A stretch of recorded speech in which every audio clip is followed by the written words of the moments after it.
Saccade by Cisco.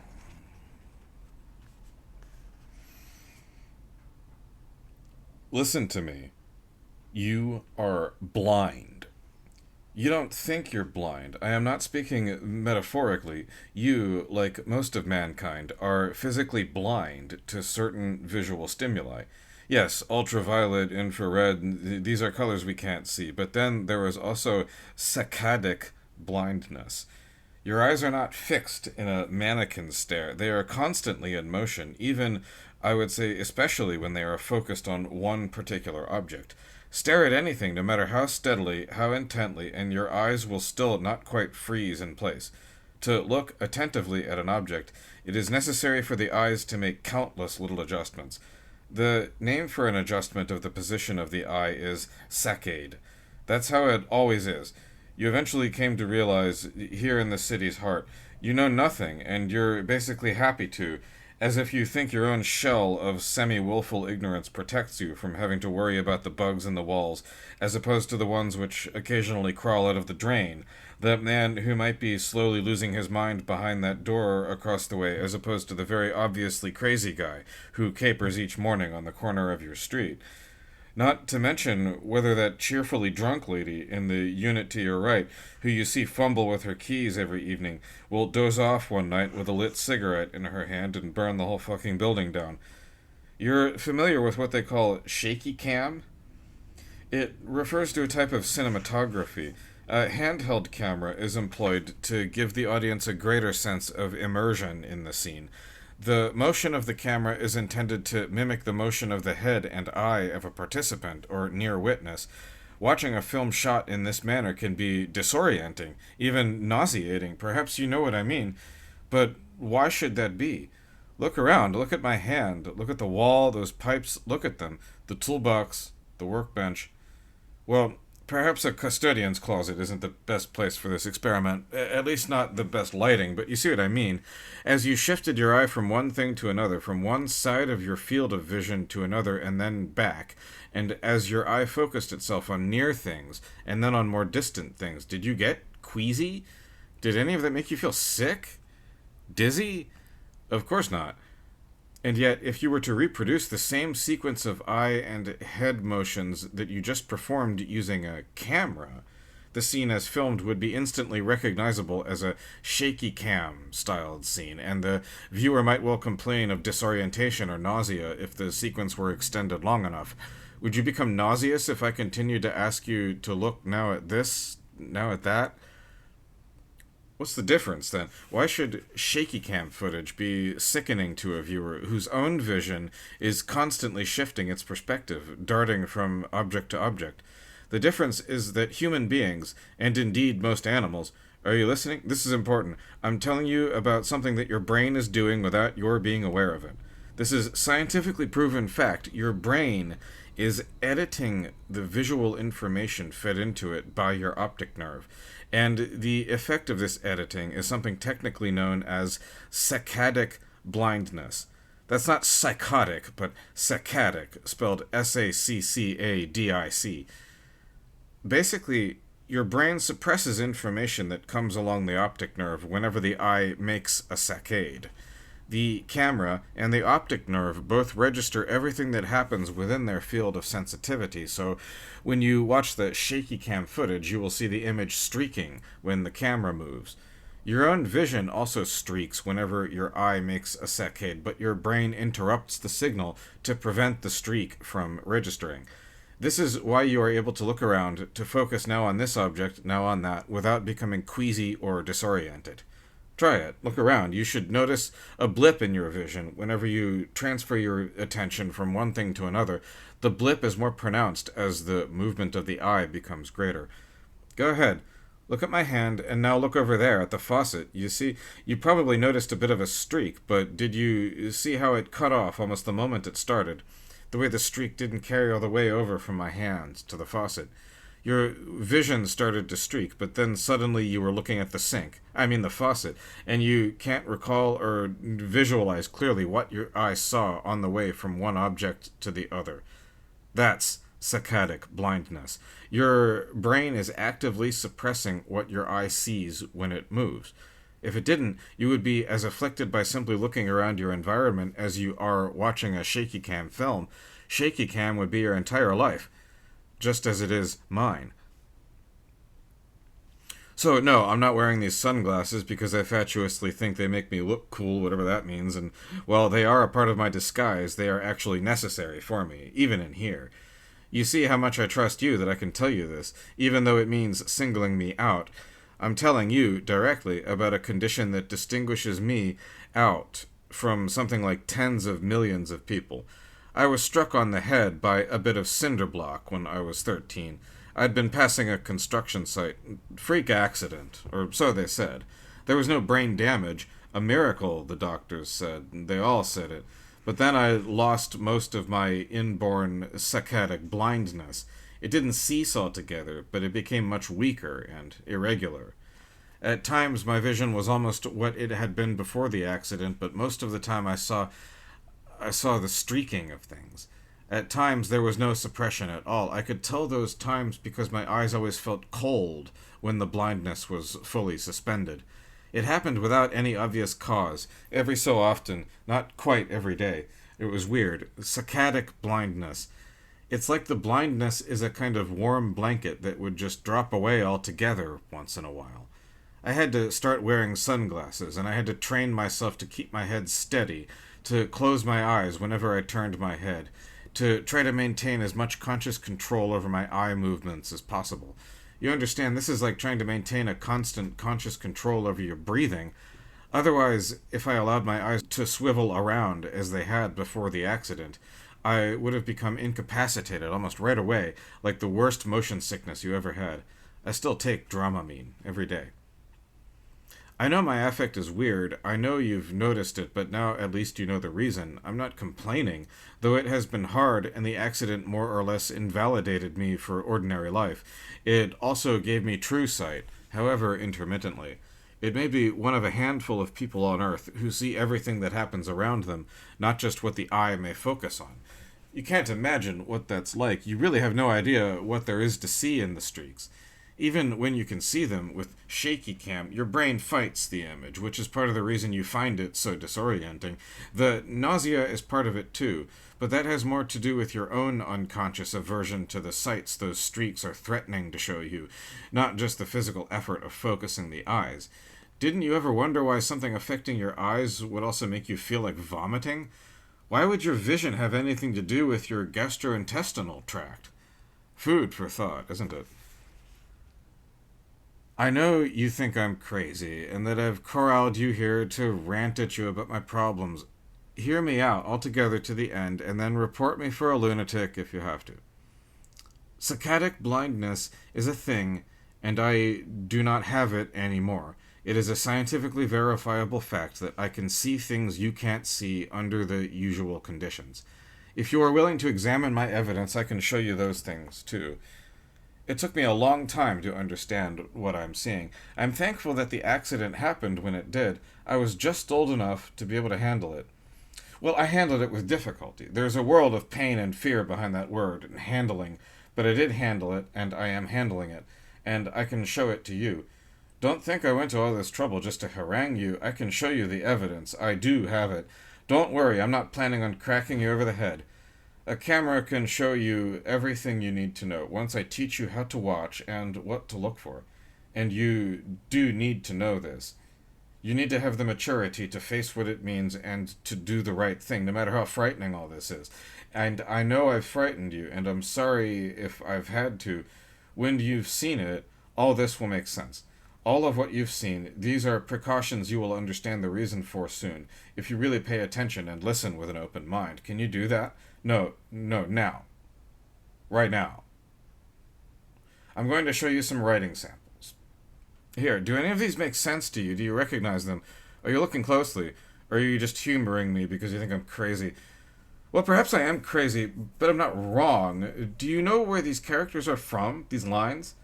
You don't know that these lines are from the very books you're teaching to your students? What about this one? You do know that this one is one from your own articles, don't you? Didn't you write this part, the part in English? I assure you, you did. The phrase is here. See, look, is it there or isn't it? Didn't you write this? You wrote this, but not this part, right? I know you think I'm crazy, but did I put these words there? You're telling the truth or you're testing me. In either case, I should explain. Even if I am crazy, crazy people. Being crazy doesn't make everything you say wrong, does it? Plenty of crazy people have made scientifically valid observations. There's nothing about being crazy that would invalidate careful scientific observations. And crazy people are the ones who see things differently. They see connections that aren't obvious, and they look in places where no one else would look. Maybe they see things that aren't there, but maybe they see things that are there. As I said, at 13, I acquired true sight. There was, understandably enough, a period of adjustment. Not only did I have trouble getting around, but worst of all, listen, I started to have difficulty reading. When you read, your saccadic blindness helps to suppress the minute streaking that takes place as your eyes scan down the lines of text. Since I no longer had the benefit of that suppression, I could barely read a page without developing a headache. I had to resort to audiobooks to complete my schooling, and my academic standing never did recover after that. Even learning Braille was no real help. I had some disaptitude for it, could barely understand it. In the end, I learned to shut my eyes as I moved from one word to the next. That was the best approximation I could come up with, and you wouldn't believe how tiring it is. Hundreds of blinks just to get through one page. I'm sure you can see how much trouble that would be, so I often didn't bother. I just read with my streaking vision and pushed through as best I could before the onset of the inevitable headache. That was how I came to make my great discovery. In certain books, not all, but in certain books, I began to notice additional writing that could only be seen when the motion of the eye causes the letters to streak. It's like bits of the letters are incorporated, or partially incorporated, into the lettering of the text, so that you wouldn't notice them if you were reading normally. Only when the eye scans the line, like a camera, without saccadic blindness, the streaking actually causes these hidden bits of letters to resolve into distinct characters. All these passages I've just shown you are taken from your assigned books and from your own writing. I can show you. See, the camera in the phone does not suppress anything it sees. Just like the unedited feed from the optic nerve, as you move it over the text, watch the screen, see? There. That, in there. When you move it, that's a letter, see it? That's another there, and another one. These three that I've written down here. Here, I'll do it again. See them? Would they be so consistent, pass by pass, if they were only random distortions of the text? I mean, I'm not stupid. I realized at once that this could just be some, compulsive pattern-finding tendency of my brain. But these letters come out in the same places, the same way, every time. I mean, that is a letter A, isn't it? And that is a lowercase l right there, right? You can even see that it isn't an uppercase I, and that's an O, not just some circle. The sides are thicker than the top and bottom. No, look here. That's an N, and there's the E. Exactly. Alone. It repeats over and over throughout the article. Now, did you do that? Of course not. Who is going to write the word alone secretly throughout a whole article dozens of times? But how could something this consistent, this coherent, come about by pure chance? But you know what's even weirder? It isn't consistent from one copy to the next. Like in this copy, there's nothing. At least I haven't been able to find anything. But in this one, you don't get this alone text. You get, see, there's an L, an O, then an S, T, N, O, W, then L again, O again, S again, T. And that's it for the article. It just says, lost, now lost. Okay, yes, I thought that too. Maybe there was some kind of uncontrolled digital bleed over between texts, like a computer hiccup. But that's the thing, these are printed lines. And I don't really believe that they were printed in the text when it came out. I bought all these brand new, and they all came still in the shrink wrap. I checked them all, and there was no streak writing in any of them. Nothing. But now, there it is. I thought of that too. I used different phones, I used cameras, I used video, I even did Super 8, and the results were consistent no matter what kind of device I used. My eyes, any camera, will give you the same reading, even on fresh antique videotape, even on fresh virgin film. So, it's not in the printer itself, and it isn't in the machines, and it sure as hell just isn't in my head. That leaves what? It is in the text, and it is placed there, printed on the page there, after I bought it and opened it, right there in my house. My house is pretty isolated, and I'm not a slob. I don't leave books and things just lying around any old place where anybody could come along and mess with them. I'm very vigilant. But there's been no sign, just no sign at all of anything out of the ordinary. I know you doubt me, right? This could all be some kind of hoax. I could have doctored the printing, whatever. But use your own phone or camera or whatever. Pick any text you like. Go ahead. You will start to find the hidden print too. And, am I going around tampering with every book in the world, every phone and camera? Or is someone else doing it? Well, I'm too much of a scientist, even if you think I'm crazy, to start jumping to conclusions. But I do have a hypothesis if you want to hear it. Or are you humoring me? I don't think this is some kind of conspiracy. That is not to say that there might not be an element of conspiracy to it, and maybe these are coded messages or something, but even assuming the means presented themselves, who would try to communicate like this? Through a few words scrambled across pages and pages of text. You only get a letter every couple of pages using this technique. Repeating alone 3 times took nearly 20 pages. I grant nobody would be likely to stumble across these messages, but surely anyone with clandestine business to transact is going to want a faster, more copious form of communication. Who would have time to flip through a whole 100-page book for a message that would be, at most, maybe 40 characters, a very short sentence? We have to look at the messages themselves for the answer. What do they say? Alone. Alone. Alone. Lost. Now lost. Take a look at this one now. That's an H, an E, there's an L, and there's a P. Help. Help is the most common word in all these messages. It occurs in just over half of the ones I've found, although not in any version of your article that I've been able to check. Here, help, help, help, help, and here, help, where is... This one says, help us, help. Cries for help, yes. I think this means that we are not alone.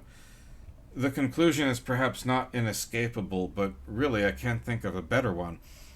There are beings among us whose presence is unknown to us, unsensed, and they are leaving messages hidden in our own books. I don't know how they manage the printing, but perhaps they simply write in such a consistent way that it only looks like printing, or maybe they write using some kind of printing pens. This is all speculation. Writing like this, you would have to have a strong imagination, so you could see the written phrase in your mind as it would appear translated into this streak writing. Then you might write each other a little dot, or strand, at a time, distributed over several square inches of paper, knowing that when you streak your eyes over what you've written, the letter will resolve out. It's a bit like writing the letter A, starting with the first few bits of the left leg, then the upper, then the cross piece, and so on. Each letter would have to be an exploded diagram of itself. We can postulate some sort of intelligent beings that leave each other messages, extended messages, using books, but see how strange their idiom is. Help, where is, for example. It could be an incomplete sentence like, help, where is the exit? But I get the impression that it was intended to run, where is help? An interrogative, albeit a childish one, or lost, now lost. Is this part of a longer series of repeated words alternating lost and now? Or is it a complete thought in an abbreviated form? I am lost. Now I am really lost. Well, maybe not. It's a little like a child's way of speaking, or better, a sleep-talking adult. I wondered if it might be necessary to express thoughts telegraphically, very briefly, because because the inscription process has to be done in furtive haste, or if it might be that the messages have to conform to the shapes of the letters and the length and layout of the text, the font also, probably, and that restricts the range of possible messages. Then there is the question of whoever these messages could be meant for, and how these readers find the opportunity to scan the messages once they're written. I haven't found any outward markings on the books or journals that would single them out. So is someone habitually skimming through all our books? Did they approach me specifically, knowing I was more likely to notice the writing? You know, it only just occurred to me how stupid I am that they are almost certainly writing messages all over, but that it's not really so feasible even for me to see anything apart from what they insert into books. If their messages are scattered, let's say, over billboards and street signs, or all over the buildings lining the highway, they might be too small for someone like me to see while passing at the right speed. Or it may be that their messages are too big for me to see. I might have to drive for miles to put together even one letter. I've tried finding messages in films, but you almost never get a long enough shot to get much more than a partial character, or maybe half a word. It's books that provide the best chance for finding something, and even then, you have to string several books together in the right order to get a phrase.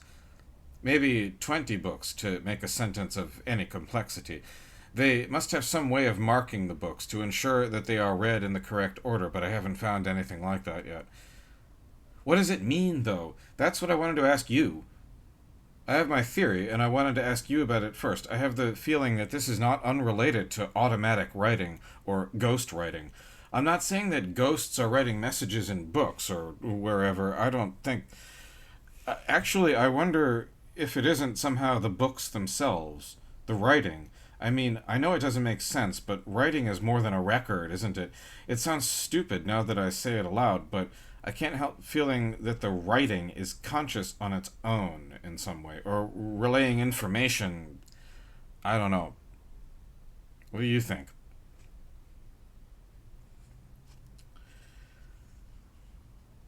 Well, first of all, thank you for reaching out to me. I'm happy to discuss this with you. I would have preferred to meet you in a less alarming, drastic sort of way, but you aren't wrong to want to be discreet about this. This is a very, very serious problem. Now, I don't think that you've discovered the traces of people who have fallen out of reality or any sort of warning from beyond. They have the appearance of cries for help or of attempts to warn us of something, reaching, so to speak, through the static curtain of everyday writing, but we know that appearances may be deceiving.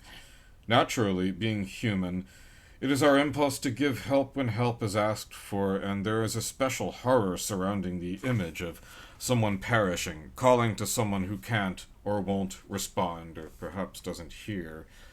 And of course, sometimes people choose not to help. Selfishness, perhaps, might be the motive, but then sometimes people are too intimidated to help or cannot help without exposing themselves to punishment, to the same fate, likely enough, as the person who is calling to them. I also have to assure you that it is quite impossible for writing to somehow come to life, no matter how closely linked thinking and language may be, no matter how closely writing and memory are linked together, no matter how autonomously language may behave independently of personal human will. A person is, granted, a kind of linguistic elemental, a sort of machine made for several different kinds of processes which will all involve language that is fixed in ways that resemble writing, but there is no ground whatever for thinking that language might also spontaneously form persons, or for that matter, edit or even delete persons, leaving behind, in some cases, some fragments of language. You see how your theory blurs the lines, dividing the human person from the operations of human language. If we were to take this theory to its logical conclusion, then that could mean that the language we're using right now, this moment, is not even a human language at all. That the idea of a human language is a kind of solecism. And if it isn't human, that is not a human creation, but on the contrary, the thing that creates human beings, at least as persons, well, where would that idea lead us? You're entirely right there. We won't discard ideas simply because they point us in disquieting directions. That would be a betrayal of our academic responsibilities in most cases. I think, though, you may have overlooked something. It's understandable, since this idea of yours would point toward a universal emergency if it were true, but consider that, according to you, the messages you found were deliberately concealed. So then, do you have any way of accounting for that? I mean, who hid them and why? If your theory were correct, then it would follow that a conscious language that hides such messages might be unable to prevent them from leaking out into print, let's say, in the same way that, an arsonist can't direct where the smoke from his fire will go.